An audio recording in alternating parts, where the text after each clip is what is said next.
Hello, my name is Thomas and welcome to episode 67 of British Culture Albion Never Dies and episode 8 of the Back in Britain series. This series which I'm just recording as my quick diary entries, having returned to the UK, still getting settled, enjoying my new job, but also enjoying a day off from my new job. This little section I'm recording on Thursday the 2nd of June. If you're in the UK, then you'll know, and if you're interested in British culture, you'll probably know that this is the beginning of our special 4-day weekend to celebrate the Platinum Jubilee. Queen Elizabeth II has been on the throne for 70 years. Of course, she was crowned the next year, but she became Queen in, say, 1952. So, I know lots of other channels might be doing kind of biographies of the Queen and how the country has changed. To be honest, I think they're doing that so well, I'm not even going to go there. Yes, the country has changed a lot. Yes, she has had an amazing life of service to this country. But I just thought, I'll tell my own little story. So what I'm doing, I'm heading up to the little Yorkshire town of Northallerton. As I'm wandering along, I can see plenty of flags and plenty of bunting, people just hanging up in their own homes, and I'm going to be attending a bunch of local events. I think I will. Obviously I'm recording now before I've done it. Often I record the introduction, after everything's finished so I can explain clearly and coherently what's going to happen, but on this occasion I don't know. I'm in a place that's pretty new to me. I just quite liked it, I visited it before. And I heard of some events going on here that I'm going to try and join in. So I say it's just Thursday. I've just arrived, just getting settled in. gonna cook my tea, supper, dinner, whatever term you prefer, the evening meal, and just get settled in for some day of fun tomorrow. Hello, it is the second day of the Jubilee holiday, and that's the day of the big carnival here in the little West Yorkshire village where I'm staying. You can probably hear the sounds of jollity all around me, especially the kids, as there are plenty of fairground rides, and they've had a fantastic fancy dress parade, costume parade if you're American. Just had to dash out of the road as the car's coming. Most of the roads are shut, which is why I'm a bit more lackadaisical than usual about the traffic. But I'm alright, they dodged me. Yeah, so a fantastic costume parade with a whole family dressed up as, well, an afternoon tea. I think the mother was dressed as a table, a fully set table. The oldest daughter was dressed as a piece of cake, and son as a tea bag, and I guess the middle child got to be the teacup. So that was kind of the most striking costume, but there are plenty of others. I did see a little Mary Poppins, a shadow, as in Peter Pan shadow, and a whole range of fun costumes from children aged, 0 to when they stop being children and start being adults, because adults were dressed up too. So it was a fantastic costume competition. And then I went along to a little church which is called St. Thomas's. Naturally, I approve of any church called St. Thomas's. I have attended their services before. And they had a Find the Knitted Vegetable competition. Some while ago I went to Northallerton and went to the Knitted Bible exhibition. Here it was knitted vegetables. These were two different churches as well, so this is obviously the place to be if you love knitting. Fantastic, you can hear the church bells ringing. It's just been a really nice day, really sunny day. Oh, and I also got to hold a golden eagle, courtesy of North Yorkshire Moor Birds of Prey. Thank you very much to them. Pictures on my Instagram. Oh, isn't that fantastic?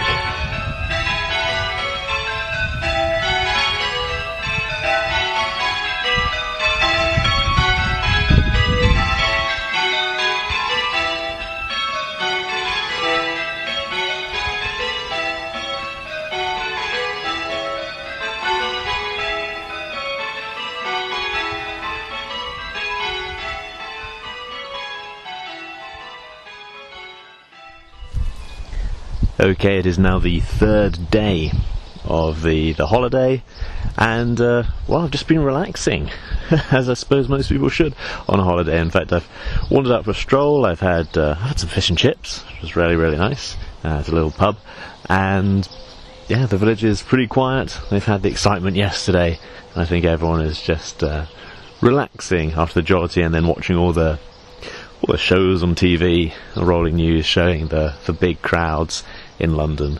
But here, all is very, very peaceful, and as I'm wandering along by a beck, which is a little stream, maybe a big stream or a little river, it's called a beck, and yeah, just have the odd dog walker and a friendly person saying hello. So, very, very relaxed day. I'll soon be setting out. I realise yesterday I said that I'm in West Yorkshire. I'm not. I'm all the way in North Yorkshire. It's just a slip, because normally I am in West Yorkshire, and that's where I'm going. Tomorrow I shall be hopefully enjoying, all the celebrations in Bradford. It is Sunday, the 5th of June, the 4th day in the 4 days of celebration for the Queen's Platinum Jubilee, and I've just attended the civic service at Bradford Cathedral, overseen by the Bishop, and in attendance you had the Lord Mayor, the Sheriff, and all the other good and great people of Bradford, including a wonderful, wonderful brass band, very much a feature of the North. And there's a general feeling of celebration going on for the city, as Bradford has been named the City of Culture for 2025, so that's 2 years of funding coming in. Seed funding, they call it. This is the initial funding to help get more funding go to build the culture of this city, or perhaps really to reveal it, to expose it. Previous cities of culture have included Hull and Coventry, and people have seen the positive effects of that there. Very much hoping for the same effect here, if not more. Many people feel there's even more potential here than there was in those cities. There's of course Bradford Literature Festival coming up, and as I say, all the organisers, the promoters, the people behind that were in attendance. It's been a wonderful service, and we even had a personal insight into the life of the Queen from the Bishop, who of course attends the House of Lords as part of his duties.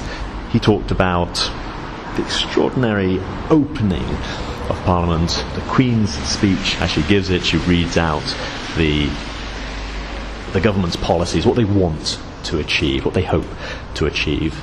I'm not sure if I can say it quite as well as Bishop Nick, who I've often heard on BBC Radio 4's Thought of the Day. He's really good on that. But he talked about how there you have the Queen on her throne, in front of her the legislature, the executive, and the judges, the judiciary, and all three are in front of her as she reads what she wants to happen. They of course serve her. The Prime Minister doesn't have ministers himself. They are ministers of the Crown. They serve her, and as she reads it out, the government policies, she looks up and she can see the stained glass windows which have portraits of the barons who made King John sign the Magna Carta, and she of course is under God. He talked a great deal about her life, which I'm sure he said it better than I can, about how she didn't expect to be queen as a little girl. Of course it was her uncle who was the king, and it was his abdication in 36 which prompted her father to become king. You might have been able to hear in the background that there was quite a bit of rain when I came out of the service. The weather had held out beautifully throughout most of the 4 days, first, second, third, beginning of the fourth, but the rain then came at the end of the day, so I'm now home and dry, and very, very kindly, the brass band I mentioned, the City of Bradford brass band, with Johnny Bates as a musical director, they've kindly given me permission to play a recording of their music, so please do enjoy.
I hope you enjoyed that as much as I did. That's the City of Bradford Brass Band with Johnny Bates as musical director, and there's a link to their website in the show notes, www.bradfordbrass.co.uk.